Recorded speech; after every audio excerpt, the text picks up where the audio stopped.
লাঠি কোথায়? লাঠি কোথায়?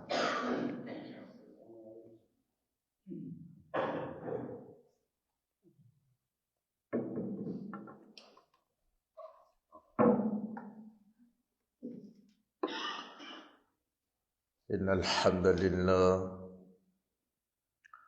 نحمده ونستعينه ونعوذ بالله من شرور أنفسنا ومن سيئات أعمالنا من يهده الله فلا مضل له ومن يضلل فلا هادي له وأشهد أن لا إله إلا الله وحده لا شريك له وأشهد أن محمدا عبده ورسوله يا أيها الذين آمنوا اتقوا الله حق تقاته ولا تموتن إلا وأنتم مسلمون يا أيها الناس اتقوا ربكم الذي خلقكم من نفس واحدة وخلق منها زوجها وبث منهما رجالا كثيرا ونساء واتقوا الله الذي تساءلون به والأرحام إن الله كان عليكم رقيبا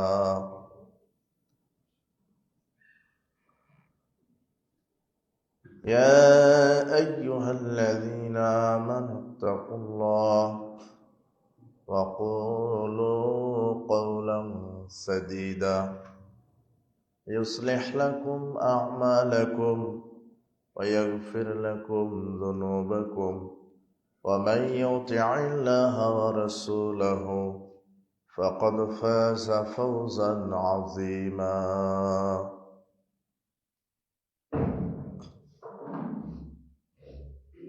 فأعوذ بالله من الشيطان الرجيم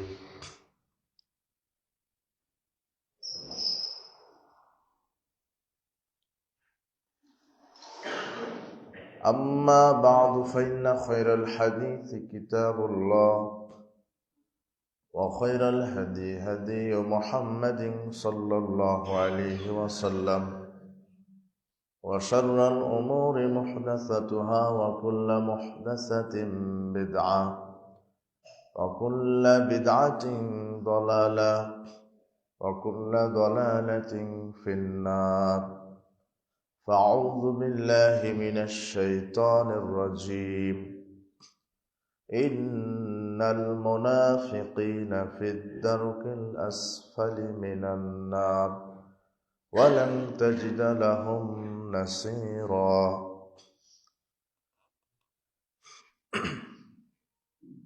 أن رسول الله صلى الله عليه وسلم قال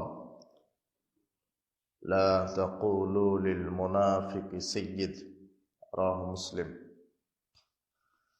عن أبي هريرة قال قال رسول الله صلى الله عليه وسلم آيات المنافق ثلاث إذا حدث كذب وإذا وعد أخلف وإذا اؤتمن خان رواه البخاري ومسلم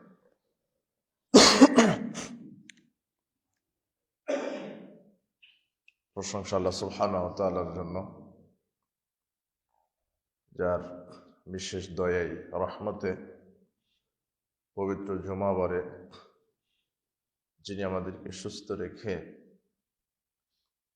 পবিত্র ঘর মসজিদে আসার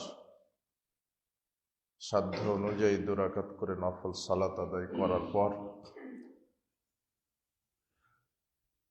যে মহান আল্লাহ সুবহানাহু ওয়া তাআলা আমাদেরকে খুতবা প্রদান করার এবং খুতবা শ্রবণ করার তৌফিক দিয়েছেন, সেই মহান আল্লাহর, সেই মহান মনিবের আমরা লাখো কোটি শুকরিয়া আদায় করছি। আমরা সকলেই বলছি আলহামদুলিল্লাহ। লাখো কোটি দরুদ ও সালাম বর্ষিত হোক মানবতার মুক্তির দূত সৈয়দুল মুরসালিন, নবিকুল শিরোমণি, নবী সম্রাট, রাহমাতাল লিল আলামিন জনাবে মুহাম্মদ রাসূলুল্লাহ সাল্লাল্লাহু আলাইহি ওয়াসাল্লাম।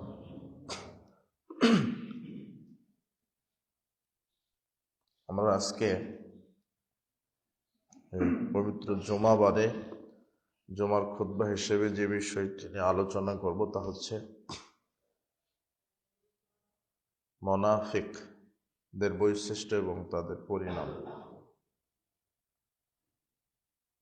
মুনাফিকি সম্পর্কে আমরা আলোচনা করার চেষ্টা করব ইনশাআল্লাহ। ইসলামের মধ্যে সবচাইতে বড় শত্রু হচ্ছে যারা মুনাফিক, যারা মুসলমানদের সাথে মুনাফিকি করে, ইসলামের সাথে, আল্লাহর সাথে এবং রসুলের সাথে। কোরআন মাজিদ আল্লাহ বলেছেন যে তারা আল্লাহকে ধোঁকা দিতে চায়, রসুলকে ধোঁকা দিতে চায়, তার ইসলামের বিরুদ্ধাচরণ করে, অথচ মুখে ইসলামের কথা বলে কিন্তু অন্তরে তাদের তা থাকে না। ইয়াকুলুনা বিআফওয়াহিহিম মা লাইসা ফি কুলুবিহিম। আল্লাহ বলছেন যে তারা মুখে যেটা বলে তাদের অন্তরে সেটা থাকে না। আর হচ্ছে মুনাফিক, দ্বিমুখী চরিত্রের যারা ভূমিকা রাখে। আর আজকে প্রায় সব জায়গাতেই মুনাফিকিতে ভরে গেছে। দেখতে মনে হচ্ছে খুব সুন্দর মুসল্লি, খুব সুন্দর মুসলিম পরিবারের, কিন্তু তার অন্তরটা যে এত আল্লাহ বিদ্বেষী, পরকাল বিদ্বেষী, ইসলাম ভালো লাগে না, ইসলামী আদর্শ শরিয়া ভালো লাগে না। সালাত আদায় করছে, বছরে উমরা করতে যায়, হজও করে, এরা হলো মুনাফিক। এরা কি? মুনাফিক। আর এই মুনাফিকের সংখ্যা বর্তমানে বেশি। ব্যাঙের ছাতার মতো মুনাফিক আছে বাংলাদেশে, সব জায়গাতে। এদের সরুদ সারুদ দেখে আপনি বুঝতে পারবেন না, মনে করবেন যে খুব ভালো, কিন্তু অন্তরটা নিফাকে ভরা। মুনাফিকি প্রত্যেকটি জিনিসই দুই ভাগে বিভক্ত, ছোট এবং বড়। শিরক যেমন ছোট আছে বড় আছে, কুফর ছোট আছে বড় আছে, তাগুত ছোট আছে বড় আছে, ঠিক নেফাকও ছোট এবং বড়। আর মানুষের ইমানকে নষ্ট করার জন্য শয়তান চারটি কর্মসূচির মাধ্যমে মানুষের ইমানকে নষ্ট করে শয়তান। আর মানুষের ইমানকে নষ্ট করতে পারলেই শয়তান মহা খুশি। অন্যান্য পাপের কারণে শাস্তি হবে কিছু, কিন্তু আল্লাহর বিশেষ দয়াতে ইমান থাকার কারণে অনেক মানুষকে আল্লাহ নিজে অনুপরিমাণ ইমান থাকার কারণেও আল্লাহ তাকে জাহান্নাম থেকে মুক্ত করে জান্নাতে দিবেন। কিন্তু শয়তান চাচ্ছে যে মানুষ যেন চিরস্থায়ী জাহান্নামী হয়। আর চিরস্থায়ী জাহান্নামী হবে যাদের ইমানকে শয়তান নষ্ট করতে পারবে। এই জন্য শয়তান এখানে আঘাত দেয় বেশি, যে ইমানকে কিভাবে নষ্ট করা যায়। আর মানুষের ইমানকে নষ্ট করার জন্যই শয়তান 4 দফা কর্মসূচি হাতে নিয়েছে। কয় দফা কর্মসূচি? 4 দফা। এই 4 দফার মাধ্যমেই মানুষের ইমানকে নষ্ট করছে ইবলিস। তার প্রথম হচ্ছে শিরক। প্রথমটা কি? শিরক। শিরকের মাধ্যমে মানুষের ইমানকে নষ্ট করে। আশিরকুল আসগর, আশিরকুল আকবার। একটা হচ্ছে ছোট শিরক, আর একটা হচ্ছে বড় শিরক। ছোট শিরক করলে ইমান নষ্ট হয় না, কিন্তু আমল সব বাতিল হয়। আপনার জীবনের যত আমল, আজকে যদি একটা ছোট শিরক করেন, আমল সব। মাহমুদ বিন লাবিদ রাদিয়াল্লাহু আনহু তিনি বলছেন, রাসূল সাল্লাল্লাহু আলাইহি ওয়াসাল্লাম বললেন, ইন্না খাওয়াফু মা খাফা আলাইকুম আশ-শিরকুল আসগর। হে আমার সাহাবীগণ, আমি তোমাদের উপরে সবচেয়ে, হে আমার উম্মত, তোমাদের উপর আমি সবচেয়ে যেটা বেশি ভয় করি সেটা হলো ছোট শিরক। সাহাবীগণ বলছেন ওমা শিরকুল আসগর, আপনি যে বললেন ছোট শিরক, তো সেই ছোট শিরকটা কি? তিনি বললেন আর রিয়া, লোক দেখানো আমল, লোক দেখানো ইবাদত। আপনি দান করছেন মানুষকে দেখাবার জন্য, আপনি উমরা করে আসছেন, হজ করে আসছেন, যে মানুষ আমাকে বলবে বাহ লোকটা তো হাজি আলহাজ, মানে এটা যদি নিয়ত থাকে যে মানুষকে দেখাবার জন্য আপনি ইবাদত করছেন। আপনি সালাতে দাঁড়িয়েছেন, নিয়ত যদি থাকে যে না মানুষ দেখুক জানুক যে আমি বড় মুসল্লি। আবু সাঈদ খুদরি রাদিয়াল্লাহু আনহু বলছেন যে ইত্তালা রাসূলুল্লাহ সাল্লাল্লাহু আলাইহি ওয়াসাল্লাম আলাইনা, রাসূল সাল্লাল্লাহু আলাইহি ওয়াসাল্লাম একদা আমাদের কাছে আসলেন, ওয়া নাহনু নাতাযাক্কারু মাসিহাদ দাজ্জাল, আমরা ওই সময়তে দাজ্জাল সম্পর্কে আলোচনা করছিলাম। তো তিনি এসে বলছেন মা তাজকুরুনা, তোমরা কি সম্পর্কে আলোচনা করছো? তখন সাহাবীরা বলছেন নাজকুরু মাসিহাদ দাজ্জাল, আমরা দাজ্জালের ফিতনা সম্পর্কে আলোচনা করছি। তখন তিনি বলছেন ইন্না খাওয়াফু মা খাফু আলাইকুম বিশিরকিল আসগার, আমি তোমাদের কাছে সবচেয়ে যেটা বেশি ভয় করি দাজ্জালের ফিতনার চাইতে, সেটা হলো ছোট শিরক। তখন তারা বলছেন কি ছোট শিরক? তখন আল্লাহ নবী বলছেন আইয়াকুমা ফাইসাল্লিয়া রাজুলুন, মানুষ এই খেয়ালে সালাত আদায় করবে যে মানুষ আমাকে দেখছে। একজন মানুষ সালাতে দাঁড়াবে, তার নিয়ত থাকবে যে মানুষ আমাকে দেখছে, মানে মানুষকে দেখানোর সালাত, মানুষকে দেখানোর জন্য শহীদ হওয়া, মানুষকে দেখাবার জন্য হজ করা, মানুষকে দেখাবার জন্য কোরআন তেলাওয়াত করা, মানুষকে দেখাবার জন্য দান করা। এই যে মানুষকে দেখানো কর্মটা হলো ছোট শিরক। আর এই ছোট শিরক আপনার বিগত সব আমলকে কি করে দিবে? নষ্ট করে দিবে। আরো অনেক ছোট শিরক আছে, মান হালাফা বিগাইরিল্লাহ, যে আল্লাহ ছাড়া অন্যের নামে কসম করে, ফাকাদ আশরাকা, সে শিরক করলো। অনেকে বলে মায়ের কসম, বাপের কসম, অমুকের কসম, না, একমাত্র আল্লাহর নামে কসম। কার নামে কসম? আল্লাহ। যদি অন্য কারো নামে কসম করেন এটা ছোট শিরক। আর অনেক ছোট শিরক, অশুভ ফল গ্রহণ করা ছোট শিরক, কুলক্ষণ, যে সকালে কার মুখ দেখে উঠেছিলাম, উদ্দেশ্য সফল হলো না, পিছন থেকে ডাকলে যাত্রা শুভ হয় না, রাত্রে ঘরের আবর্জনা ঝাড়ু দেওয়া যায় না, সকালে দোকানে বাকি বিক্রি করা যায় না, বাকি দিলে সারাদিন বাকিতেই যাবে। এই যে কুসংস্কারগুলি আছে, এগুলো ছোট শিরক, আমল নষ্ট হবে। টিকটিকি ঠিক ঠিক করছে, কথা ঠিক, এরকম যত আজে বাজে কথা আছে, শিরক মিশ্রিত কথা।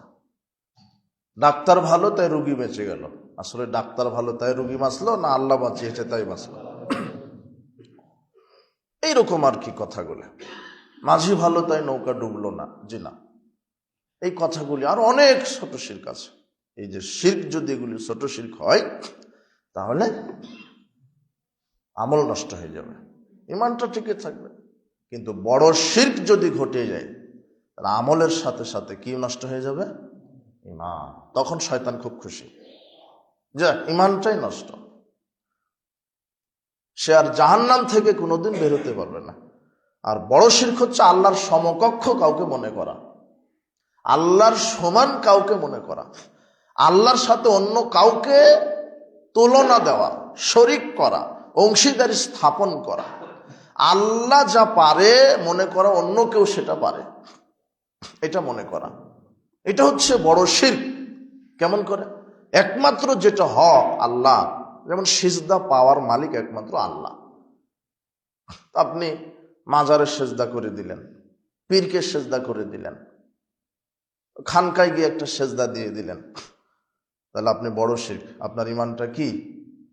নষ্ট। এখন তো এগুলো বক্তব্য বুঝবেন না, কেউ বুঝেনি এগুলো বক্তব্য, মরার পরে বুঝবেন, আহা ইয়ালাইতানি, হায় আফসোস, তখন এভাবে কপালে হাত কামড়াবে, শুনেছি এগুলো তো মানিনি। এই আয়াতগুলি কি করবেন বলেন তো? আল্লাহ বলছেন ওয়ামা ইউমিনু আকসারুহুম বিল্লাহ ইল্লা ওয়া হুম মুশরিকুন, অধিকাংশ মুমিন মুশরিক, আল্লাহকে বিশ্বাস করে আবার আল্লাহর সাথে শরীকও করে। যে মাজারের সেজদা দেয় সেও বলছে যে আমার রব আল্লাহ, তিনি রিজিক দেন, তিনি হায়াত, তিনি মউত দেন। তারপরেও বরকতের লোভে দেশে শিক্ষা ব্যবস্থাও শুরু, শিক্ষা ব্যবস্থা শিরক দিয়ে শুরু, রাজনৈতিক ব্যবস্থা শিরক দিয়ে শুরু, সবকিছুই শিরক। আপনার ছেলেটা হাই স্কুল, প্রাইমারি, কলেজ, ওর পরে সব জায়গাতে গিয়ে বলছে যে রবি ঠাকুরের একটা জাতীয় সঙ্গীত আছে না, বলছে ওমা তোমার আকাশ তোমার বাতাস। তো এরা বলে না, এরা বলতে পারে না যেটা রবির হিন্দু, এটা মুসলমানের দেশ, অন্তত কাজী নজরুলের গান দিয়ে চলুক, থাকবো না বদ্ধ ঘরে দেখবো এবার, এটা দিয়ে চলুক। কিন্তু রবি ঠাকুর বলেছে ওমা তোমার আকাশ তোমার বাতাস, মানে কালিমা দুর্গামার আকাশ বাতাস, এটা আল্লাহর নয়, অথচ আকাশ কার? তো প্রথমেই যে শিরক দিয়ে শুরু। লোকমান হাকিম তার ছেলেকে বলছে শিরক করো না, আর আপনার ছেলেটা প্রাইমারিতে গিয়ে কি দিয়ে শুরু? শিক্ষা ক্লাসের আগে ওটা শুরু, ওমা তোমার আকাশ তোমার, শিরক দিয়ে শুরু। শিক্ষা ব্যবস্থা শিরক দিয়ে শুরু, এদেশের রাজনৈতিক ব্যবস্থা শিরক দিয়ে শুরু। যত রাজনৈতিক নেতা আছে প্রায় দেখবেন যে এদের রাজনৈতিক প্রচারণা শুরু করে মাজার থেকে। আমি মনে হয় মিথ্যা বলছি? হ্যাঁ, মাজার থেকে শুরু করে। ওই শাহজালাল সিলেটের মাজারে গেল, অমুক পীরের মাজারে গেল, গিয়ে ওখানে একটা সেজদা মেরে দিল, বলছে বাবা আগামীতে আমাকে নেতা করাও। তাহলে রাজনীতিক ক্যানভাসটা কি দিয়ে শুরু হলো? শিরক দিয়ে। এরপরে যখন নেতা হয়ে গেল, এবারে শপথ করবে, দেখেন আমি সচিত্তে শপথ করিতেছি যে শিরক। কার নামে শপথ? বোঝেননি নাকি মনে হয়? না এখনো ভয় করেন নাকি? বিগত 17 বছর মনে হচ্ছিল যে গাছপালা, তরুলতা, পশু প্রাণী সবকিছু আওয়ামী লীগ, তাই না? কিন্তু সময় 45 মিনিট। যার জুলুম যত বেশি তাকে আল্লাহ সময় তত কম দিয়েছেন। আজ সামুদ জাতির অত্যাচার এত বেড়ে গেছিল, হাফ সেকেন্ড সময় মাত্র, শুধু আকাশ থেকে এসে আগুন দিয়ে জ্বালিয়ে ছাই করে দিয়ে চলে গেছে।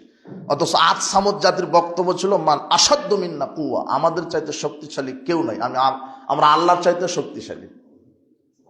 আজ সামুদ জাতি এমন পর্যায়ে গেছিল, একেবারে বিশাল দেহের আকার তো মানুষ, 1 টন 2 টন পাথরগুলি একাই জাগিয়ে বড় বড় নির্মাণ তৈরি করে। আপনি বুঝেননি মনে হয়? 2 টন ওজনের পাথর একাই জাগিয়েছে। ও কেমন শক্তিশালী মানুষ হতে পারে বলেন তো দেখি? এভাবে এক হাতে 100 জন মানুষকে নিয়ে ফেলে দিতে পারে, বিশাল শক্তিশালী। এমনিতেই বলেনি যে আমরা সবচেয়ে শক্তিশালী মানুষ।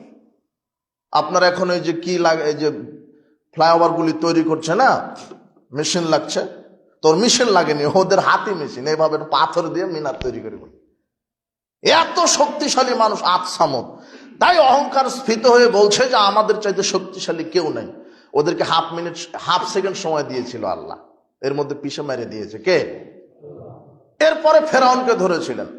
ফেরাউনের জুলুম একটু কম ছিল, তারপরে 1 থেকে 1.5 মিনিট সময়, শুধু ডুবতে চুপতে আর পেট ফুলে মরতে যা দেরি, 1-1.5 মিনিটে একের পটকা মাছের মতো পেট ফুলে মেরে দিয়েছে। আর আপনার নেত্রীর জুলুম আরেকটু কম ছিল, তাই 45 মিনিট। বুঝেননি মনে হয় কথা?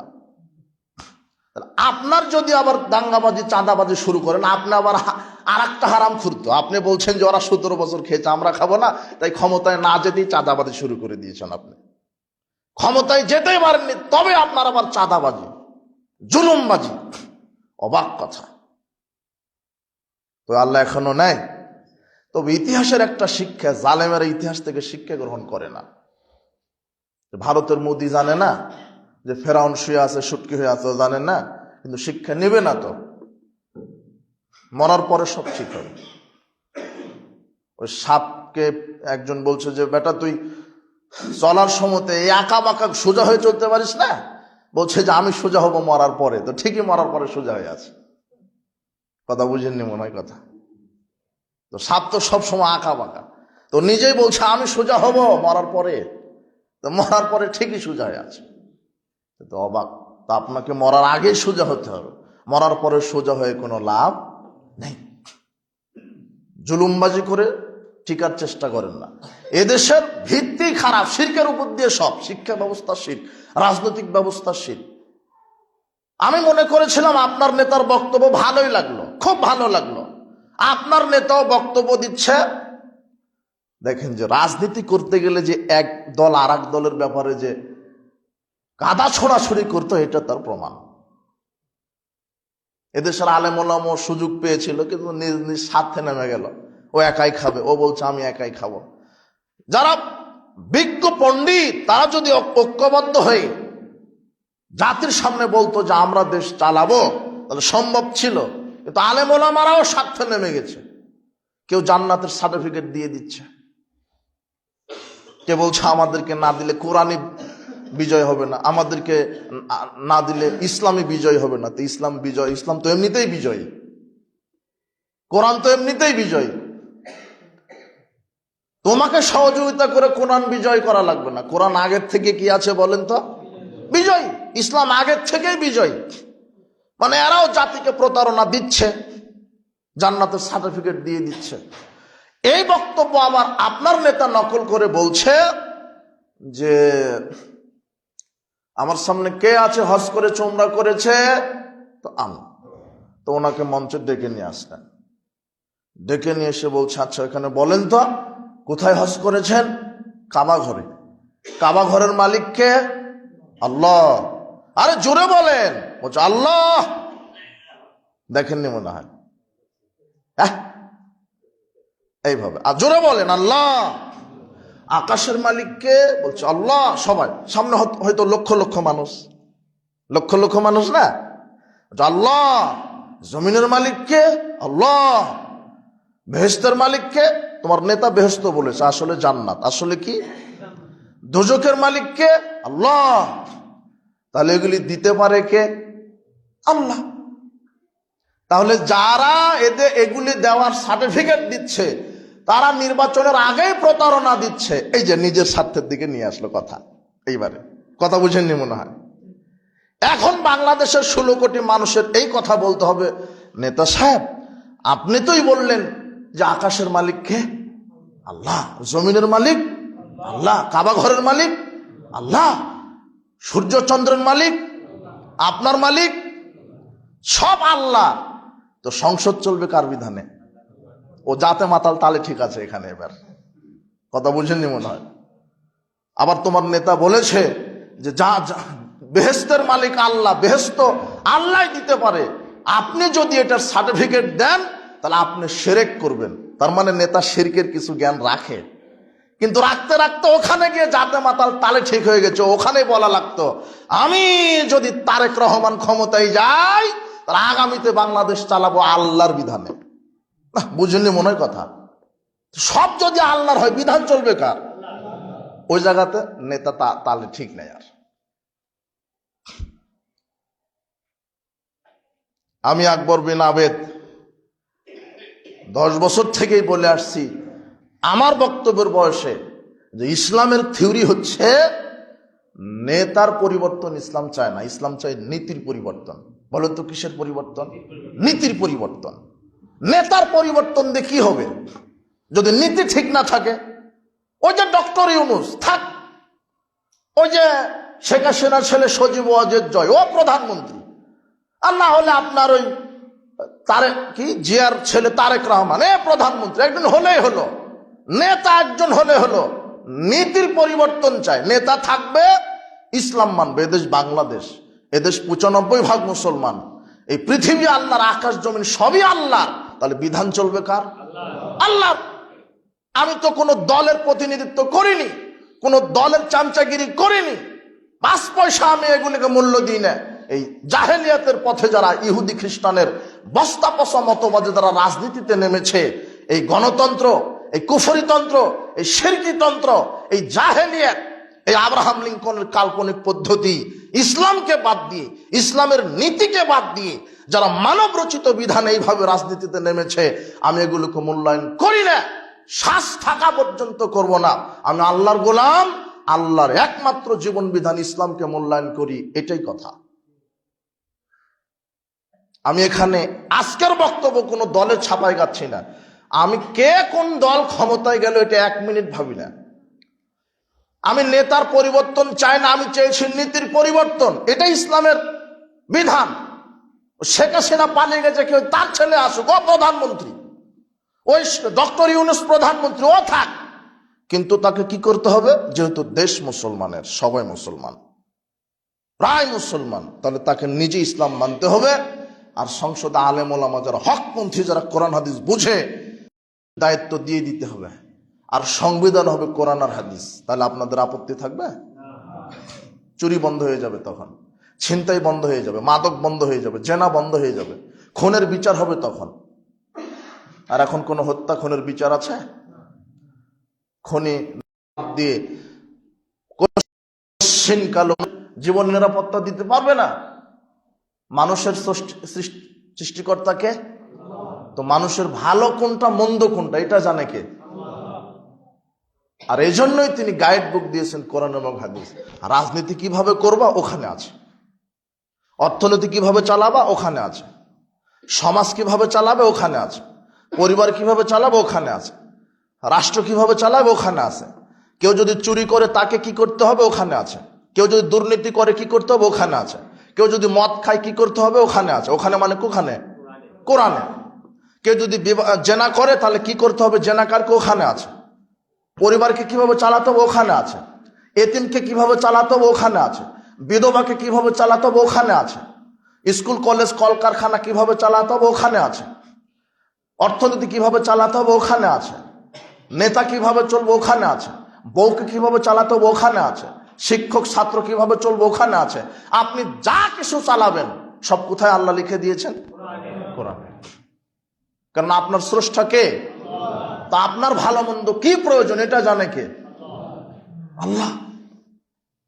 কিন্তু আপনি আল্লাহর বিধানকে বাদ দিয়ে নিজের বিধান, মানুষের তৈরি করা বিধান, ইহুদি খ্রিস্টানের বিধান আপনি হাতে নিয়ে মাঠে নেমেছেন। আল্লাহ আপনাকে হেদায়েত দান করুন। আমি আপনার বক্তব্যে বুঝলাম শিরকের জ্ঞান কিছু হলেও আছে। আল্লাহর বিধানকে উপেক্ষা করে মানুষের বিধান দিয়ে রাষ্ট্র চালানো, এটাও যে শিরক। বুঝেননি মনে হয় কথা? কথা কি বুঝেছেন? আল্লাহ বলছেন আমার আইন দিয়ে চালাও, আপনি বলছেন না। আর যদি মনে করেন যে আল্লাহর আইনের চেয়ে মানুষের আইন উত্তম, তাহলে আপনি ইসলাম থেকে কি হয়ে গেলেন? খারিজ, বের হয়ে গেছেন। এদেশের ভিত্তি খারাপ। আমি আবারও বলছি, আমি নেতার পরিবর্তন চাই না। আমি কিসের পরিবর্তন চেয়েছি? আমি দলের পরিবর্তন চাই না। যে পারে সে থাক, দেশ চালাক, সমস্যা নেই। কিন্তু আপনি নিজে মুসলিম, আপনার জনগণ মুসলিম, চলতে হবে কার বিধানে? এটা আমাদের চাওয়া, আমাদের কোনো চাওয়া পাওয়া নাই। মানুষ যাতে শান্তিতে ঘুমাতে পারে। আজকে কেউ শান্তিতে ঘুমাতে পারছেন না, অনিরাপত্তা। আপনি ঢাকা এয়ারপোর্টে নেমেছেন, দীর্ঘ 10 বছর বিদেশ থেকে এসে 10 ভরি স্বর্ণ আর 10 কোটি টাকা নিয়ে, ব্রিফকেস ভর্তি টাকা নিয়ে আপনি আসছেন। ঢাকা এয়ারপোর্ট থেকে খিলগা আসতে পারবেন, টাকা ব্রিফকেস নিয়ে আসতে পারবেন, এই গ্যারান্টি বাংলাদেশ সরকার আপনাকে দিতে পারছে? আপনার মেয়েটা স্কুলে যাচ্ছে, ও সতীত্ব নিয়ে, ইজ্জত নিয়ে আপনার এই বাড়িতে ফিরতে পারবে। আপনি যত বড়ই মন্ত্রী হন, আপনার মেয়েরও সতীত্বের কি নেই? গ্যারান্টি নেই। আপনার সম্পদের গ্যারান্টি নেই, আপনার ইজ্জতের গ্যারান্টি নেই। তাহলে এই গ্যারান্টি কে দিবে? আল্লাহর বিধান। শুধু সংসদে বসায় দেন কোরআন হাদিস। আল্লাহ বলছেন যে বিবাহের পরে কেউ জেনায় লিপ্ত হলে তাকে জনগণের সামনে বুক পেতে মেরে দাও, বুক পর্যন্ত মাটির সাথে গেড়ে দিয়ে পাথর মেরে মেরে ফেলে দাও। এটা কার বিধান?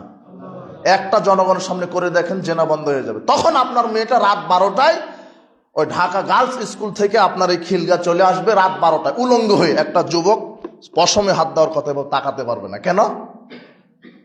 হাত দিলেই কি সংসদে কি আছে আইন? কথা বুঝেননি মনে হয় কথা। ওকে হাত দিলে আল্লাহ বলছেন যে বিবাহের পূর্বে যদি কেউ জেনায় লিপ্ত, 100 লাঠি পিটাও, একেবারে পাছা লাল করে দাও, বাড়া ঠ্যাং ঠোং একেবারে ভেঙে দাও, 100 লাঠি পঙ্গু করে রাখো। এরপরে এলাকা ছাড়া করে 1 বছর ও থাক, ওকে রাখাই যাবে না, জেনাকার, বদমাস। আল্লাহর বিধান এটা।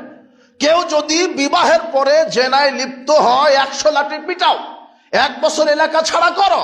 আর কেউ যদি বিবাহের পরে জেনায় লিপ্ত হয়, তার পৃথিবীর বেঁচে থাকার পথ নেই। তাও ওকে মারো জনগণের সামনে, ঢাকা নয়াপল্টন মাঠে নিয়ে যাও, লক্ষ কোটি জনতার সামনে বুক পর্যন্ত গেড়ে দাও, পাথর মেরে একবারে মাটি সমান করে দাও মাথা। এর নাম হলো জেনার বিচার। একটা করে দেখেন, বাংলাদেশ থেকে লুচ্চামি বন্ধ হয়ে যাবে। ওটা আপনার আইন দিয়ে দেশ চলবে? ওটা আল্লাহর আইন লাগবে দেশ চালাতে।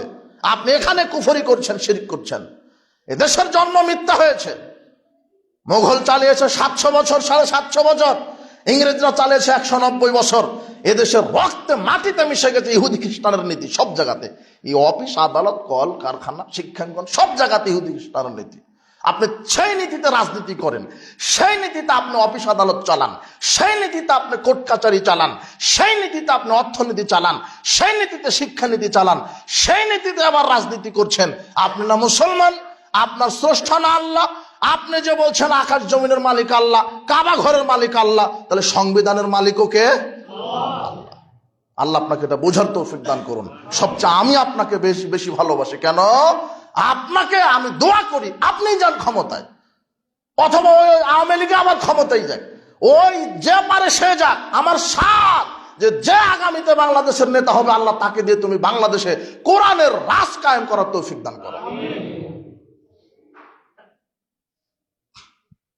আমার তো কোনো আপত্তি নেই।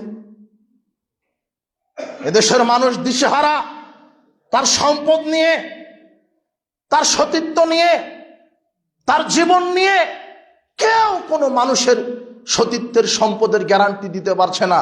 আল্লাহ বলছেন ওয়াকাতাবনা আলাইহিম ফিহা, কি সুন্দর ভাষা আল্লাহ বলছেন, পৃথিবীর মানুষ যেহেতু আমি তোমাদেরকে সৃষ্টি করেছি, তাই তোমরা কিভাবে চলবে তাই আমি বিধান দিয়ে দিয়েছি। কে বিধান দিয়েছে? অথচ আল্লাহর বিধানকে উপেক্ষা করে আপনি নিজের বিধান দ্বারা দেশ চালান, আপনি বড় মুশরিক। আল্লাহ আপনাকে হেদায়েত দান করুন। আল্লাহ বলছেন আমি বিধান দিয়ে দিয়েছি, আমি এই বক্তব্য এখানে দিয়েছি। আল্লাহ বলছেন যে আমি তোমাদের জন্য বিধান দিয়েছি, মানুষের জীবনের গ্যারান্টি দিব, তাই আমি আল্লাহ বিধান দিয়েছি। কি? আন্নান নাফসা বিন নাফস, হত্যার বদলে হত্যা। ও হত্যা করে দিয়েছে, ওকে হত্যা করে দাও। হাদিকে যে মেরেছে তাকে সরকার কি করে দিবে? মেরে দিবে। আবু সাইদকে যে মেরেছে তাকে কি করে দিবে? নাহলে সরকার বলছে 2 কোটি টাকা দিয়ে দাও। ওটা বিচার হলো? কথা বুঝেননি মনে হয়। আল্লাহ বলছেন হত্যার বদলে কি? হত্যা। ও হত্যা করেছে, তাকে হত্যা করো। এই বিধান কায়েম করে দেন, হত্যা বন্ধ হয়ে যাবে। কেন? ওকে মারলে আমার আর বেঁচে থাকার কি নাই? অধিকার নাই। এটা হলো স্থায়ী সমাধান। কথা বুঝেননি মনে হয়।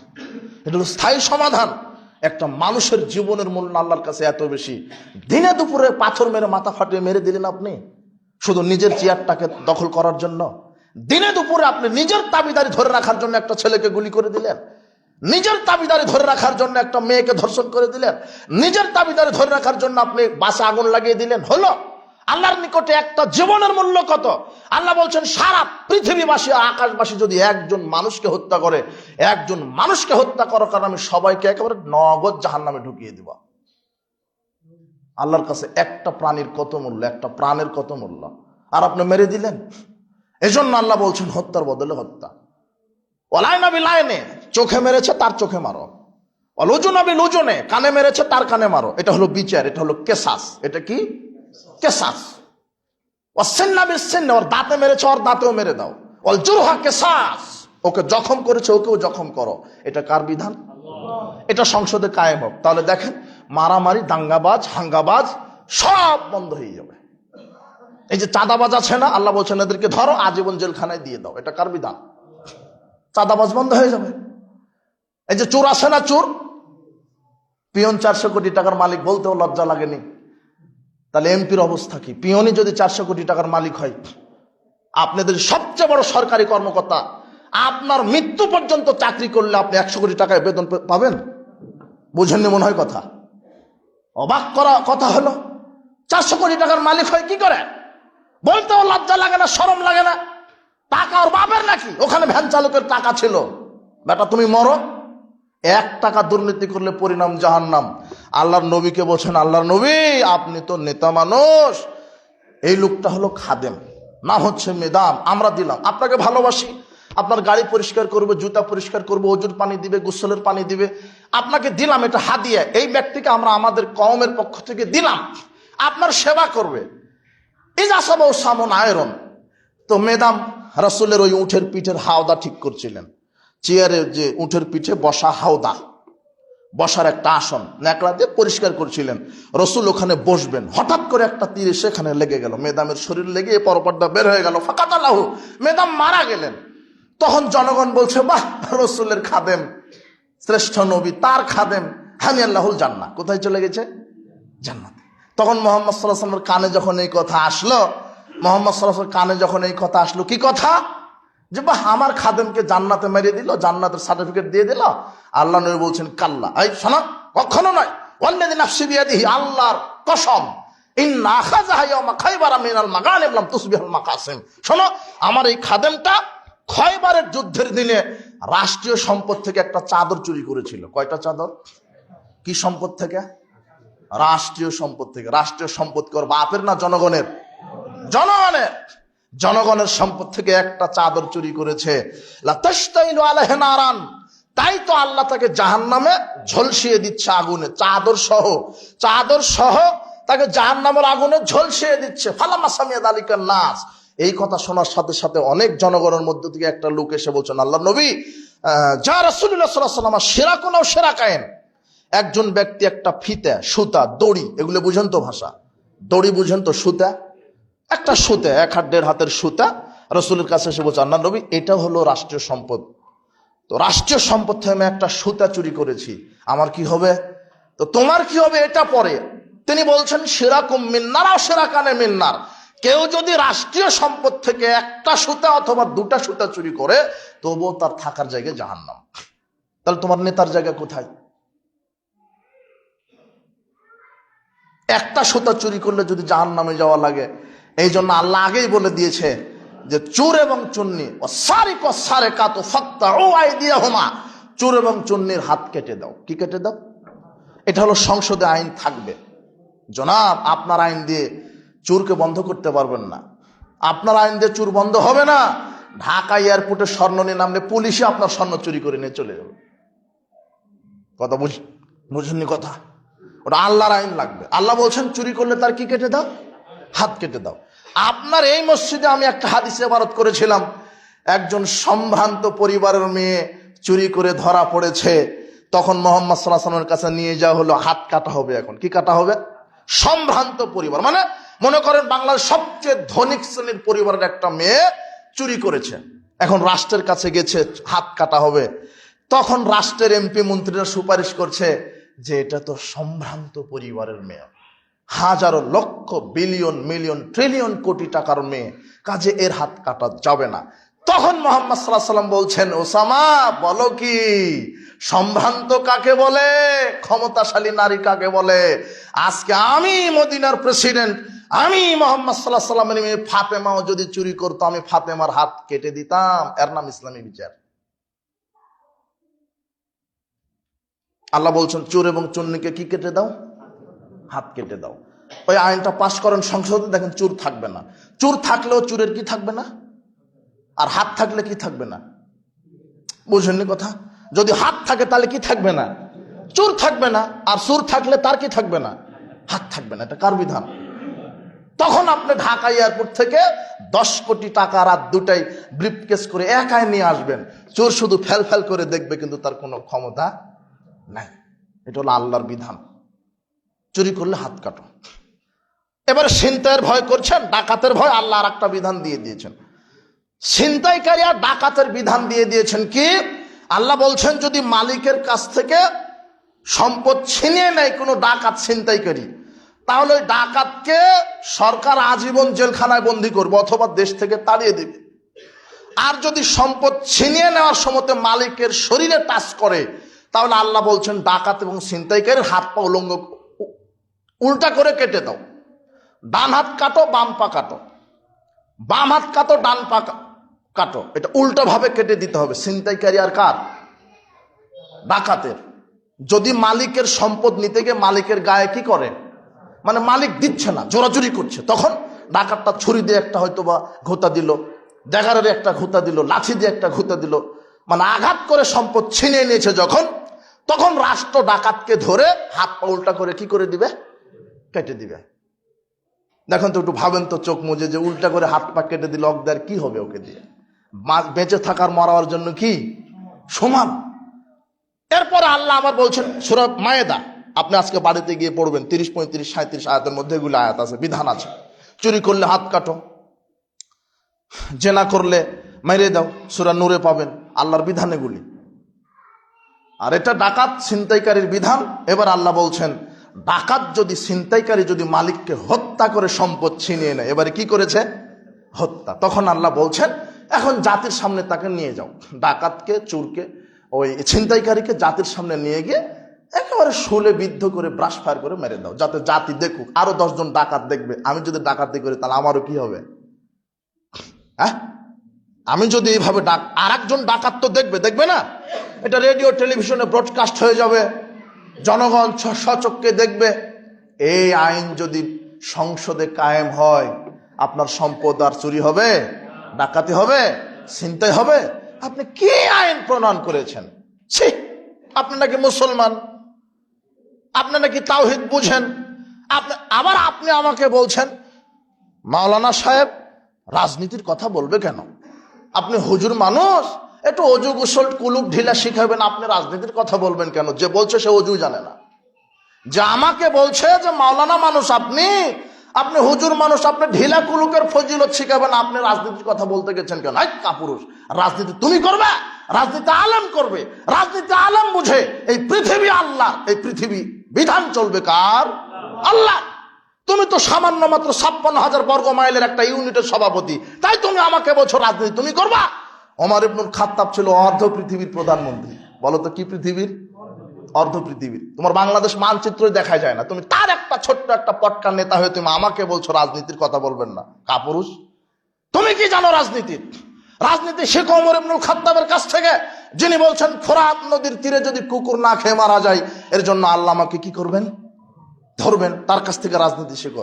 রাজনীতি শেখো ওমরের কাছ থেকে, যিনি আটার বস্তা কাঁধে নিয়ে ভিক্ষুকের বাড়িতে, ফকির মিসকিনের বাড়িতে আটার বস্তা পৌঁছে দেয়, আর তুমি সেই তেল আটার বস্তা চুরি করো। তুমি আমার রাজনীতিবিদ মানে? তোমাকে আমি ঘৃণা করি। তুমি দুর্নীতিবাজ, তুমি গাদ্দার, তুমি চাঁদাবাজ, তুমি চেটা, তুমি বাটপার, তুমি জাতির সামনে প্রতারণা দিচ্ছ। তোমাকে আল্লাহ হেদায়েত দান করুন। তুমি কি বুঝো রাজনীতির? তুমি কি বুঝো? রাজনীতির উল্টাটাই হচ্ছে দুর্নীতি, এটাই তুমি বুঝো। আশ্চর্য কথা, তুমি কি বুঝেছ? তুমি তো বাংলাদেশের নেতা, তুমি তো বাংলাদেশে নেতৃত্ব দিয়ে থাকো। এদেশ মুসলমান, এদেশে মুসলমানের, এই দেশ চলবে আল্লাহর বিধানে, এটাই আক্ষেপ। আল্লাহ, তুমি আমাদের এই রাহাজানি, তুমি আমাদের এই আক্ষেপ তুমি কবুল করো, বাংলাদেশে তাওহীদ প্রতিষ্ঠা করো। আল্লাহ তুমি কবুল করো। সাবধান, আলেম ওলামা নেতৃত্ব দিবে আগামীতে, হকপন্থী আলেম ওলামা।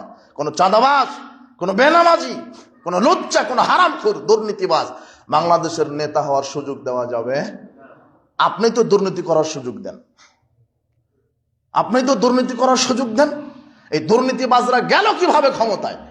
ওর দোষ না, দোষ জনগণের। আপনি সুযোগ দেন কেন? এই মসজিদে খুতবা দিবে কে, তখন আপনি বলছেন অমুক আলেম হলে ভালো হয়, খুব বক্তব্য দিতে পারে, খুব এলেম কালাম আছে। মানে এখানে যে কে ইমামতি করবে তার জন্য আপনি 5 মিনিট ভেবেছেন, ভাবেননি? বুঝেননি কথা?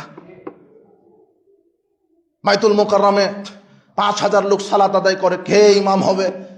ইমাম মানে নেতা, ইমাম মানে কি? 5,000 লোকের কে ইমাম হবে? আপনি ভেবেছেন যে উনি খুব জ্ঞানী মানুষ, হাদিসের উপরে পণ্ডিত, তাকেই দেওয়া ভালো। হাদিসের উপরে পণ্ডিত মানুষ, জ্ঞানী মানুষ, তাকওয়াশীল মানুষ, সাদামাটা মানুষ, এলেম রাখে, তাকে দেওয়া ভালো। এটা আপনি ভেবে ইন্টারভিউ নিয়ে তাকে ক্ষমতায় বসিয়েছেন, নেতৃত্ব দিয়েছেন। তো কিন্তু আপনি যখন এই রাষ্ট্রের নেতা নির্বাচন করেন, শোনেন, আমি প্রথমেই বললাম যে সালাত আদায় করে, দাড়ি টুপি সবই আছে, কিন্তু অন্তরটা যে এত পচা। ইসলাম যে ক্ষমতায় যাক এটাই মুনাফিক চায় না। আলেম ওলামা যে আগামীতে নেতৃত্ব দিক এটা চায় না। ইমাম মানে আজান দিবার খাবেন, ইমাম মানে বাবা তুমি মুয়াজ্জিন একটু আজান দিবার খাবা। ইমাম মানে আপনি সালাত আদায় করাবেন, কমিটি শাসন করবে। কমিটি আবার যে বসে আছে মসজিদের কমিটি সভাপতি সেক্রেটারি, গুলো আরা খারাম কর, সুদ খায়, ঘুষ খায়, গাঁজা খায়, ওরাই বলছে ইমামকে, ইমাম সাহেব নরম করে বক্তব্য দিবেন, দেশের আচার খারাপ, রাজনৈতিক বক্তব্য দিবেন না, হারামখোর। রাজনীতির বক্তব্য কাকে বলে? তুমি আমাকে চালাবে না, আমি তোমাকে চালাবো। আমি যদি ইমাম হই তাহলে আমি নেতা, আমার কথাতে সবাইকে উদ্বোস করতে হবে, এর নাম নেতা। সভাপতি উদ্বোস করবে কার কথাতে? না, বুঝেননি নাকি কথা? কিন্তু আপনার আকীদা, আপনার ভুল ধারণা, ইমাম মানে মসজিদ কমিটির গোলাম, কমিটি যা বলবে তাই, আজান দিবার খাবে। আরে বেটা, তুমি বাপের জানাজা করতে পারো না, তুমি দেশ চালাবে কি করে? তোমার ইসলামের ইলম কালাম নাই, প্রধান অতিথি করা হয়েছে, তুমি সালাম দিয়ে বলছো আমি ইসলামের ইলম কালাম জানি না, তাও এখানে দাওয়াত দিয়েছেন। আশ্চর্য কথা। ইসলামের সভাপতিতে প্রধান অতিথি হবে একজন আলেম মানুষ, সভাপতি একজন আলেম মানুষ। ইমাম মানে শুধু মসজিদের ইমাম? যিনি সালাত আদায় করাবে তিনি জনগণেরও ইমামতি করবে, জনগণেরও তিনি মন্ত্রী হবেন। 5000 লোকের ইমাম দরকার। এত ইন্টারভিউ নিলেন আপনি, দাঁড়িয়ে আছে কিনা, ডিগ্রি কত বড়, কেরাত কত সুন্দর, বউ পর্দায় থাকে কিনা, প্যান্ট টাকনোর উপরে কিনা, কি চমৎকার আপনার সিস্টেম। মাত্র 5000 লোকের ইমামতি করবে। আর নির্বাচন যখন আসে বাংলাদেশে, 5 লক্ষ লোকের জন্য একটা এমপি নির্বাচিত হবে। আপনি দেখেছেন মুখে দাঁড়িয়ে আছে কিনা? সত্যি করে বলবেন। 5 লক্ষ লোকের নেতা হবে এই নেতা। দেখেছেন ও গাঁজা খায় কিনা? ও কয়জন নারীর সাথে লুচ্চামি করে আপনি দেখেছেন? ও নামাজ পড়ে কিনা? ওর বেটি বেপর্দা থাকে কিনা? যে যত বড় নেতা তার বেটি তত বড় ল্যাংটা, তার বউটা তত বড় ল্যাংটা। দেখেন না মিডিয়ার সামনে খিলখিল করে হাসে কথা বলে, যার লজ্জা নেই, শরম নেই। ও নাকি মুসলমান, বউ বেটিকে রাজনীতি করায়। এদেশের ইসলামপন্থী নেতারাও চুপ করেছে, সব চিটার বাটপাড়ে ভরে গেছে, হক কথা বলতে পারে না। ওরা বলছে যে আমরা ক্ষমতায় গেলে ইনসাফ করব। বেটা, ইনসাফ কি জিনিস? বলতে হবে ক্ষমতায় গেলে শরিয়া আইন প্রতিষ্ঠা করব। তোমার দাল টুপি আল্লাহ দিয়ে যারা রাজনীতিতে নেমেছে এরাও বলছে, ওই সেকুলারদের ভাষায় কথা বলছে, আমরা ক্ষমতায় গেলে ইনসাফ প্রতিষ্ঠা করব। বেটা, ইনসাফ কি? তুমি স্পষ্ট ভাষায় কথা বলো। তুমি জাতির সামনে বলো আমরা যদি ক্ষমতায় যাই শরিয়া দিয়ে আইন চালাবো, দেশ চালাবো। এই কথা বলা যায় না? বলা যায় না যে নারী নেতৃত্ব হারাম? আপনি আবার নারীকে দেওয়া শুরু করছেন নাকি? 2টা গেছে, আবার শুরু হয়ে যাচ্ছে নারীবাদী। আপনি নারীর ছায়া তলে থাকছেন কেন? আল্লাহ নবী বলছেন লা ইফলিহা কওমুন ওয়া আমরাহুম ইমরাতান। ওই জাতি কখনোই সফল হবে না, গজব নাজিল হবে যেই জাতির একজন নেতা মহিলা হবে। কয়জন? তুমি আবার নারীকে প্রমোট করছো মানে? হ্যাঁ, আপনি আবার দোয়া মেরে দিচ্ছেন। আমাকে বলছেন হুজুর অমুক নেত্রীর জন্য দোয়া করেন। দেশ শ্বাস থাকা পর্যন্ত কোনো নেত্রীর জন্য দোয়া হবে না, নেতার জন্য দোয়া হবে। কিসের জন্য? নেতার জন্য। নারী হবে কেন মেম্বার? নারী হবে চেয়ারম্যান কেন? এটা বলতে পারে না? নারী নেতৃত্ব ইসলামে কি হারাম, এটা বলতে পারে না? জাতীয় সঙ্গীত শিরক, এটা হারাম বলতে পারে না? বলতে পারে না তোমার নেতা আগামীতে যদি ক্ষমতায় যায় মুহাম্মদ সাল্লাল্লাহু আলাইহি ওয়াসাল্লামের নীতি রাজনীতি কায়েম করব কি? মুহাম্মদ সাল্লাল্লাহু আলাইহি ওয়াসাল্লাম বলেছেন আলী লা তাদাতিম ফালানা তামাস্তাহু ওয়ালা কাবরান মুশরিফান সাইতাহু। আলী, যত শহীদ মিনার আছে, স্মৃতিসৌধ আছে, মানুষের তৈরি করা ছবি মূর্তি আছে, খানকা মাজার আছে, সব ভেঙে মাটির সাথে মিশিয়ে দাও। তখন তোমার নেতাকে বলতে হবে আমরা যদি ক্ষমতায় যাই যত শহীদ মিনার স্মৃতিসৌধ আছে আর খানকা মাজার দরগা ওরস আছে সবকিছু লাথি মেরে মাটির কি করে দেব। এটা হলো ইসলামী নেতার বক্তব্য হবে। তো তোমার নেতা বক্তব্য দেয় না, সেকুলার পার্টির নেতা যেই সুরে বক্তব্য দিচ্ছে তোমার দাড়ি টুপি দিয়ে ওরাও ওই একই সুরে বক্তব্য দিচ্ছে। আবার বলছে আপনারা কি ক্ষমতায় গেলে শরিয়া আইন কায়েম করবেন না এই আইনেই দেশ চালাবেন? তখন বলছে যে না, প্রচলিত আইনেই দেশ চলবে। আর একজন নেতাকে বলছে আপনার যে ইসলামী আমির এই কথা বলল, তখন আবার ঘুরিয়ে নিয়ে বলছে আসলে তো সরাসরি শরিয়া আইন কায়েম করা যায় না, কাপুরুষ। সরাসরি কাকে বলে? মুহাম্মদ সাল্লাল্লাহু আলাইহি ওয়াসাল্লাম যেদিনই মদিনার প্রেসিডেন্ট হলেন সেদিনই বললেন আয় শোনো, 2 দিন কি করো? খেলাধুলা করি। কাদের? ইহুদি খ্রিস্টানের। আমি মুহাম্মদ সাল্লাল্লাহু আলাইহি ওয়াসাল্লাম ইহুদি খ্রিস্টানের সংবিধান বাতিল করে দিলাম। এর নাম কে? মুহাম্মদ সাল্লাল্লাহু আলাইহি ওয়াসাল্লাম। বুঝেননি নাকি বক্তব্য? মুহাম্মদ সাল্লাল্লাহু আলাইহি ওয়াসাল্লাম যেদিন মদিনার প্রেসিডেন্ট হলেন প্রথম দিনেই গিয়ে দেখে যে ইহুদি খ্রিস্টানের নীতি আছে। তখন তিনি বলছেন এই শোনো মাহাজান ইয়ামান, এই 2টা দিন কি করছো তোমরা? বলছে যে কুন্না নালাবু ফিল জাহেলিয়া, আমরা জাহেলি যুগ থেকে ইহুদি খ্রিস্টান এই 2 দিন আনন্দ উৎসব করতো, উৎসব পালন করতো, এই দিবস ওই দিবস পালন করতো। তখন মুহাম্মদ সাল্লাল্লাহু আলাইহি ওয়াসাল্লাম বলছেন শোনো ইন্নাল্লাহা কাদ আবদালাকুম বিহিমা খায়রাম মিনহুমা, আল্লাহ তোমাদের এই 2 দিনকে বাতিল করে দিয়েছেন। ইহুদি খ্রিস্টানের কোন নীতি আদর্শ চলবে না। তোমরা ইহুদি খ্রিস্টানের বিরোধিতা করো, তোমরা ইহুদি খ্রিস্টানের বিরোধিতা করো। তারা মুসলমানের ঈমানকে নষ্ট করার জন্য সংবিধান দিয়েছে, তারা এই মুসলমানের নীতিকে ধ্বংস করার জন্য মতবাদ চালু করেছে। এই ডেমোক্রেসি, এই সেকুলার, এগুলি হলো ইহুদি খ্রিস্টানের। তোমরা এগুলো মেনো না, ইহুদি খ্রিস্টানের নীতি আদর্শ মেনো না। সেই দিনই মুহাম্মদ সাল্লাল্লাহু আলাইহি ওয়াসাল্লাম মানব রচিত সব তাবিদার কবর দিয়ে কার বিধান চালু করেছিলেন? আর আপনার নেতা বলছে সরাসরি শরিয়া কায়েম করা যাবে না। কাপুরুষ! এদেশ হিন্দুর, এদেশ মুসলমানের, এদেশ মুসলমানের। জন্মেছে একবার, মারা যাবো একবার। বিড়ালের মতো বেঁচে থাকতে রাজি নই, বাঘের মতো 1 মিনিট বেঁচে থাকতে রাজি। আল্লাহ তুমি কবুল করো। যদি মৃত্যু দাও তাহলে যেন শহীদি মৃত্যু হয়, যদি মৃত্যু দাও তাহলে শহীদি মৃত্যু হোক। এই কথা বলবে কে, শুনবে কে? এই কথা বলবে কে, শুনবে কে? জাতির মধ্যে বিবেক পায়খানা হয়ে গেছে। আপনাকে বলছি যে মুহাম্মদ সাল্লাল্লাহু আলাইহি ওয়াসাল্লাম বলছেন ইহুদি খ্রিস্টানের বিরোধিতা করো। লাইসা মিন্না মান তাশাব্বাহা বিগাইরিনা। মুহাম্মদ সাল্লাল্লাহু আলাইহি ওয়াসাল্লাম বলছেন আমি মুহাম্মদ সাল্লাল্লাহু আলাইহি ওয়াসাল্লামের আদর্শ বাদ দিয়ে যদি কেউ অন্য কোনো ব্যক্তির আদর্শ মানে সে মুহাম্মাদের উম্মত নয়। হাদিসটা তিরমিজি 2695। এই যুবক তুমি লক্ষ্য করো তো মুহাম্মদ সাল্লাল্লাহু আলাইহি ওয়াসাল্লাম কি বলছেন? আমি মুহাম্মদ সাল্লাল্লাহু আলাইহি ওয়াসাল্লামের আদর্শ বাদ দিয়ে যদি ইহুদি খ্রিস্টানের আদর্শ মানো তাহলে তুমি কার উম্মত নও? মুহাম্মাদের। তো তোমার রাজনীতিতে কার আদর্শ? শিক্ষানীতিতে, অর্থনীতিতে সুদ হলো মুহাম্মাদের আদর্শ, তাই না? বাংলাদেশে যে ব্যাংকগুলি আছে সুদ খায়, এই সুদ মুহাম্মাদের আদর্শ না? এই ডেমোক্রেসি, সেকুলার, ক্যাপিটালিজম, ন্যাশনালিজম, এগুলো মুহাম্মাদের আদর্শ না? সংবিধান যা আছে বাংলাদেশের এখন, সংবিধান, সংসদে যে সংবিধান আছে এটা মুহাম্মাদের সংবিধান না? কার? ইন্না কাসীরাম মিনান নাস বিলিকাই রাব্বিহিম লাকাফিরুন। আল্লাহ বলছেন অধিকাংশ মানুষ আমার সাথে বিচারের মাঠে আসবে কাফের অবস্থায়। কি অবস্থায়? কাফের। মানেনি সংবিধান নাই, অর্থনীতিতে নাই আল্লাহর বিধান, রাজনীতিতে নাই। হজ যাকাত তাহাজ্জুদ দিয়ে হবে না, হজ যাকাত তাহাজ্জুদ দিয়ে হবে না। তাওহীদ বুঝো বেটা। সার্বিক জীবনে কার বিধান? আল্লাহর বিধান। এটা আপনাকে বোঝার তৌফিক দান করো। আর একটা আইন আছে, চুরি বন্ধ হয়ে যাবে কার আইন কায়েম করলে? জেনা বন্ধ হয়ে যাবে কার আইন কায়েম করলে? আপনার সম্পদের নিরাপত্তা থাকবে কার আইন কায়েম করলে? এই যে আপনার ছেলে জুয়ার চোর, চাঁদাবাজ, চাঁদা বন্ধ হয়ে যাবে কার আইন কায়েম করলে? ওই যে আপনার ছেলে মাদক ব্যবসায়ী করে, আপনার ঢাকা শহরটা মাদকে পরিপূর্ণ হয়ে গেছে, ঢাকা শহরটা মাদকে পরিপূর্ণ হয়েছে। আপনার ইয়াবা, ফেনসিডিল, গাঁজা, হেরোইন, প্যাথেডিন, শ্যাম্পেন, ভদকা যা আছে রাসায়নিক বলেন, বিড়ি সিগারেট জর্দাগুলো তো এটা মামুলি ব্যাপার, বিড়ি সিগারেট জর্দাগুলো তো মামুলি ব্যাপার। তাও কুকুর সিগালে খায় না, আপনি খান, লজ্জা হয় না, শরম হয় না?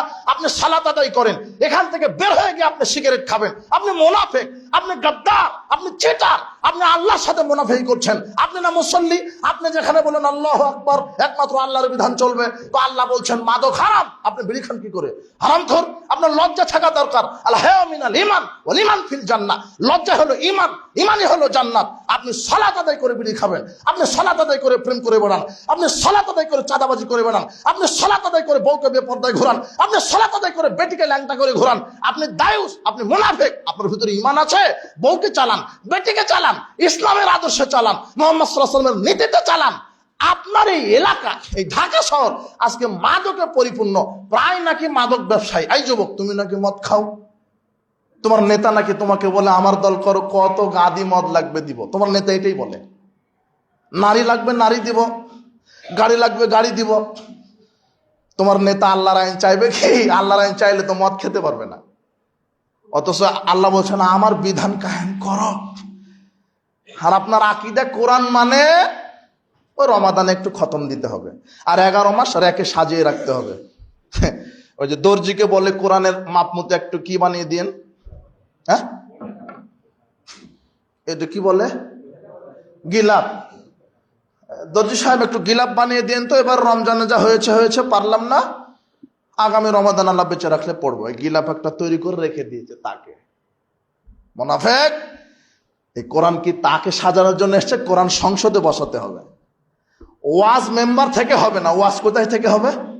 সংসদ থেকে হবে। ওয়াজ সংসদ থেকে বলবে আজ থেকে সুদ হারাম করা হলো, কেউ যদি সুদ খায় প্রথমে 2 বছর জেল। কোথা থেকে ওয়াজ হয়ে গেল? আজ থেকে জেনা হারাম করা হলো, জেনা লিপ্ত হলে এই বিচার।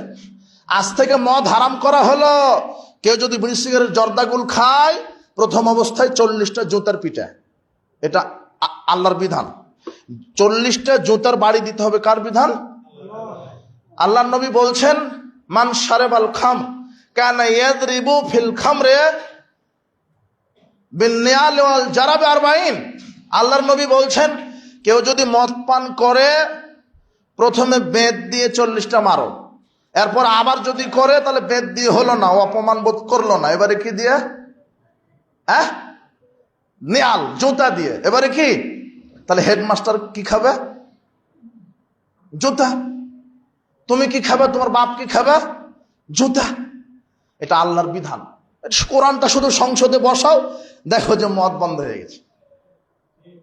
খালি বসা, ওয়াজ করা লাগবে না, বসে শুধু সংসদ থেকে ওয়াজ হবে যে আজকে মদ বন্ধ। খালে বিড়ি সিগারেট জর্দাগুল ইয়াবা ফেন্সিডিল খালে প্রথমে 40টা ওই বেতের বাড়ি, না হলে ওই জুতার 40টা, এরপর আবার না হলে 80টা, না হলে 5 বছর জেল। ওটা কোথা থেকে ওয়াজ হবে? এটা পুলিশকে রেখেছেন কেন? বিজিবি পাহারা দিতে। ওরাই মাদক চালান করে, ওরাই। ওদেরকে দিয়ে হবে? সারা পৃথিবীর সব আইনজীবী একত্রিত হলে মদ বন্ধ করতে পারবে না। কার আইন ছাড়া? আল্লাহ। ওটা বসাতে হবে। ওই সংসদ থেকে বলা হবে মদ হারাম। কেউ যদি মদ খায় পিটানি। মদ খান মানে পৃথিবীতে 2টা পাপ আছে। মায়ের সাথে জেনা করা হয়। কবে হাদিস জাতি বুঝবে? সবাই শোনে মানে কে? সবাই জানে মানে কে? মুহাম্মদ সাল্লাল্লাহু আলাইহি ওয়াসাল্লাম বলছেন, 1 টাকা সুদ খেলে 36 বার বেশি মায়ের সাথে জেনা করা হয়। 1 টাকা সুদ খেলে 36 বারের বেশি মায়ের সাথে জেনা করা হয়। সবাই সুদের সাথে জড়িত।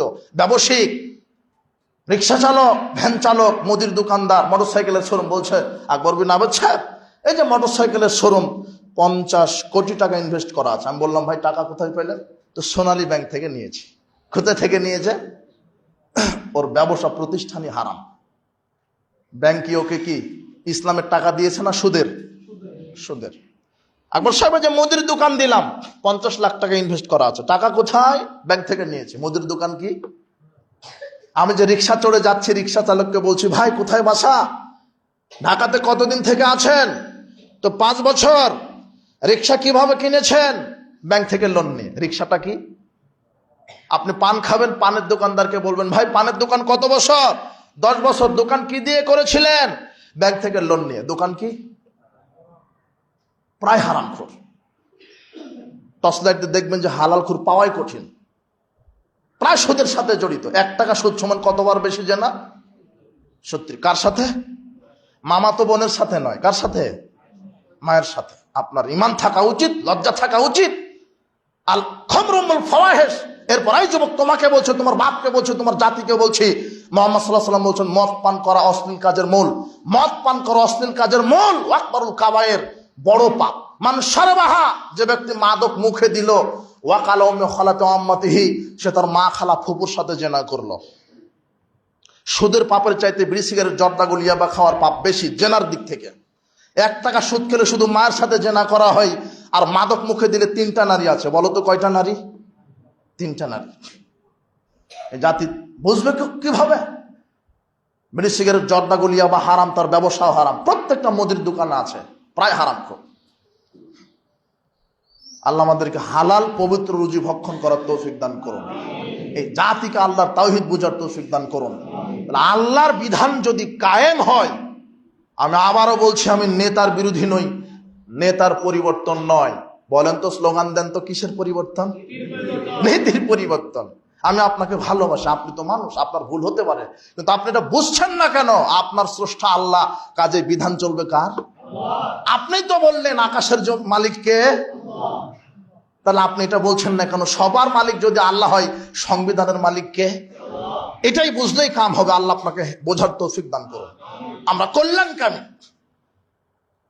যে যেখানে আছে তারাই দোয়া করেন যে আল্লাহ এমন একটা অভ্রান্ত সত্য নেতা প্রতিষ্ঠা করেন, যার মাধ্যমে বাংলাদেশে আল্লাহর বিধান কায়েম হয়ে যান। আমিন। বারাকাল্লাহ ফিক। বলছিলাম, অনেক সময় নিয়ে নিলাম। মুনাফিকের বৈশিষ্ট্য বলতে ওভাবে পারলাম না। জুমার খুতবা সময়ের সাথে লড়তে হয়, অনেক সময় নিয়েছি, ক্ষমার দৃষ্টিতে দেখবেন। তো মুনাফিক আর ওই বড় নিফাকিতে ঈমান নষ্ট হয়ে যায়। শয়তান কয়টা কর্মসূচি হাতে নিয়ে ইমান নষ্ট করছে? চারটে। একটা হলো শিরক, বড় শিরক করলে ইমান কি হয়ে যায়? নষ্ট। 2 নম্বর হলো কুফর। কুফর কি? আল্লাহর আইনকে বাদ দিয়ে মানুষের আইনকে উত্তম মনে করা, এটা কি? কুফর। আল্লাহর আইন যে বলবে যে না আল্লাহর আইন ভালো লাগে না, ঘৃণা করে যারা, আল্লাহর বিধানকে যারা ঘৃণা করে, পর্দাকে ঘৃণা করে, আছে না? দাড়ি নিয়ে টিটকারি করে, আছে? প্যান্ট টাকনোর উপরে পরে টিটকারি করে, আছে না? পর্দাকে নিয়ে ব্যঙ্গ করে, আছে? ডান হাতে পানি খাওয়া নিয়ে ব্যঙ্গ করে, এই মুনাফিকরা নাই? আছে। যারা আল্লাহর বিধানকে ঘৃণা করে, অস্বীকার করে, এরা হলো কি? কাফের, বড় কাফের। এদের ইমান কি হয়ে গেছে?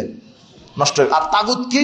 তাগুত ও ছোট তাগুত, বড় তাগুত আছে। বড় তাগুত হচ্ছে মানুষের আদর্শকে, মুহাম্মদ সাল্লাল্লাহু আলাইহি ওয়াসাল্লামের আদর্শ বাদ দিয়ে অন্য কোন নেতার আদর্শকে উত্তম মনে করা, এটা হলো তাগুত। কার আদর্শ উত্তম? লাকাদ কানা লাকুম ফি রাসূলিল্লাহি উসওয়াতুন হাসানা। আল্লাহ বলছেন তোমাদের মধ্যে আদর্শ নিহিত আছে তোমাদের রসুলের মধ্যে। তোমাদের জন্য আদর্শ নিহিত আছে কার মধ্যে? কিন্তু রসুলের আদর্শ আছে আমাদের শিক্ষা ব্যবস্থায়, আছে অর্থনীতি ব্যবস্থায়, আছে রাজনৈতিক ব্যবস্থায়, আছে সাংবিধানিক ব্যবস্থায়, আছে সংসদে, আছে। রাসূলের আদর্শ আছে? নাই। যারা মনে করবে রসুলের আদর্শ চাইতে অন্য কোনো ব্যক্তি উত্তম, তাহলে সে কি হয়ে গেছে? কাফের। ঠিকই কাফের। আর আল্লাহ বলছেন যালিকা বিআন্নাল্লাহ ওয়াল্লাযিনা কাফারু ফাতাসাল লাহুম, যারা কুফরি করেছে তাদের জন্য রয়েছে ধ্বংস। কেন? যালিকা বিআন্নাহুম কানু কারিহু মা আনজালাল্লাহ। যালিকা বিআন্নাহুম কারিহু মা আনজালাল্লাহ। আল্লাহ বলছেন তারা এই জন্য ঈমান তাদের নষ্ট হয়েছে, আমি আল্লাহ যা নাজিল করেছি তাকে তা ঘৃণা করে। কি করে? আল্লাহর কোন বিধানকে যদি আপনি ঘৃণা করেন, চুরি করলে হাত কেটে দাও, এই বিধান অনেকের সহ্য হয় না, হয় না? সহ্য হয় না। এটা একটা আইন হলো, শরিয়া আইন আমরা বিশ্বাস করি না, শরিয়া আইন মানি না। ঠিকই টুপি লাগিয়ে ভেটা বলছে শরিয়া আইন কায়েম করবো। আশ্চর্য ধোঁকাবাজি। দেখবেন কি করে, সহ্য হয় কি করে? যদি আপনি বলেন যে না এগুলি বিধান আমার পছন্দ হয় না, তাহলে আপনার এটা হলো বড় কুফরি। কি? বড় কুফরি। এটাই তাগুত। আর নিফাক, বড় নিফাক হচ্ছে মুখে ইসলামের কথা বলবেন কিন্তু অন্তরে ইসলাম থাকবে না। কাফেররা বিজয় হলে আনন্দিত হয়, আর মুসলমানরা বিজয় হলে কষ্ট পায়। এরকম মুনাফিক আছে না? এরা বলে আসি আসি, কিন্তু যখন কাজের সময় তখন নাই, কাফেরদের দলে আছে। এরকম মুনাফিক মুসলমান সমাজে বাস করছে। মুসলমানদের উন্নতি সহ্য হয় না, কাফেররা যখন পরাজিত হয় কষ্ট পায়, মুসলমানরা বিজয় হলে তখন কষ্ট পায়। কাফেররা বিজয় হলে আনন্দিত হয়। এরা মুসলমানের বিরুদ্ধাচরণ করে, আর কুফর মুশরিক এদের দাবিদারি করে, এরা হলো মুনাফিক। আল্লাহ তুমি আমাদের এই নিফাকি থেকে বাঁচার তৌফিক দান করো। ইন্নাল মুনাফিকিনা ফিদ দারকিল আসফালি মিনান নার। মুনাফিকরা কিয়ামতের দিন জাহান্নামের সবচেয়ে তলদেশে থাকবে। সবচেয়ে কোথায় থাকবে? এই যুবকেরা, আজকে মাদক থেকে তুমি তওবা করো, তুমি মুনাফিক হবে। মাদক সেবন করো না, মা খালা ফুফুর সাথে জেনা করছো, তুমি করছো, তোমার জাতি করছে, তোমার জাতিকে এটা বোঝার তৌফিক দান করুন। সুদের সাথে থাকবে না। আজকে সারা সামাজিক ব্যবস্থাটা জাহেলিয়াতের দিকে যাচ্ছে। বিবাহের বৈঠকে গান বাজনা বাজাও কেন? তুমি কি হিন্দু? আমি বুঝতে পারি না তো যে তুমি হিন্দু না মুসলমান, আমার বোঝা যায় না তো। আমি যখন তোমার এই ঢাকার ভিতরে ঢুকি তখন বাদ্যযন্ত্রের আওয়াজ আমি বুঝতে পারি না যে আমি হিন্দুস্থানে আসলাম না মুসলমান দেশে আসলাম। আল্লাহ তোমাকে হেদায়েত দান করুন। তুমি তোমার বোনের বিবাহিত এই ন্যাংটাপনা করবে কেন? মাদক করবে কেন? আল্লাহ তোমাকে হেদায়েত দান করুন। এগুলি জাহেলিয়াত, মাদক জাহেলিয়াত, সুদ ঘুষ জাহেলিয়াত, মাদকতা জাহেলিয়াত, দুর্নীতি জাহেলিয়াত, সুদ ঘুষ জাহেলিয়াত, চাঁদাবাজি জাহেলিয়াত, জুয়া জাহেলিয়াত, গান বাজনা জাহেলিয়াত, জেনা ব্যভিচার জাহেলিয়াত, বেপরদায় চলা জাহেলিয়াত। তোমার বোনকে ঠিক করো, তোমার মাকে ঠিক করো, আপনি আপনার স্ত্রীকে ঠিক করেন। আল্লাহ আমাদেরকে ইসলামী পরিবার গঠনের তৌফিক দান করো। জাহেলিয়াতি জীবন ব্যবস্থা থেকে আল্লাহ তুমি আমাদেরকে হেদায়েত দান করো। বারাকাল্লাহু ফিকুম, জাযাকুমুল্লাহ খায়র।